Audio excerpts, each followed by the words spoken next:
Today we're going to be making pâte à choux. Pâte à choux is a dough that falls in the mechanical leavening category in our class. So you're going to see this is an eggy dough. It has a lot of egg in it, and the water content in those eggs is what's going to be providing that mechanical leavening.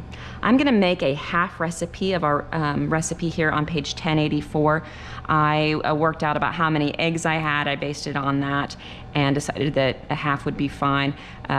1 pound of eggs, 2 pounds divided by half there is 1 pound, and that gave me that was about 11 eggs of my just regular sized eggs. So if that can give you kind of a calibration of what you might want to shoot for. You can do a half recipe, you can do a quarter recipe, as long as what you make is something that you can show me, post pictures of. That's just fine.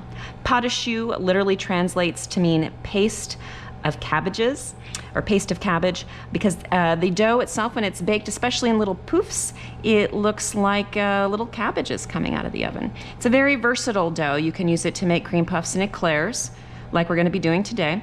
You can make profiteroles with it. You can make Saint-Honoré gâteau, which is the namesake cake for the patron saint of baking. You can make gougères, where there's a little part about gougères here in your book if you want to take a look at that. Those are little cheese puffs that you can use for hors d'oeuvres, make sandwiches with them, all sorts of things. And we make those actually quite a bit in this program. And anything else I want to say about pâte à choux? Make the size of the recipe that you want. We have our mise en place here.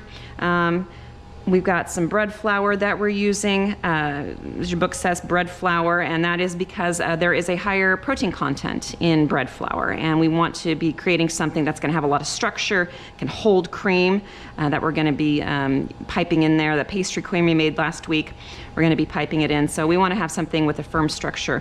And if you do only have all-purpose flour at home, you can use that, that's fine. But if you happen to have bread flour around, go ahead and use that. And I don't just have my mise en place for that here, for my ingredients. I also have my equipment mise en place. This recipe goes pretty quickly, and you want to have your equipment around because you don't want your dough sitting for too long while you're racing around trying to get everything else together. I even have my sheet trays here. I've got some parchment that's been marked, and I'll show you what that's all about a little bit later. But it's all set and ready to go. Pâte à choux is one of the first things I made as a young person that really made me fall in love with French cuisine, because it really gave me a lot of confidence and made me realize, a lot of these recipes are very simple. It's just about practicing them and getting the technique down, and I thought there was something so beautiful about that. So I'm really excited to show you guys this. All right, let's get started.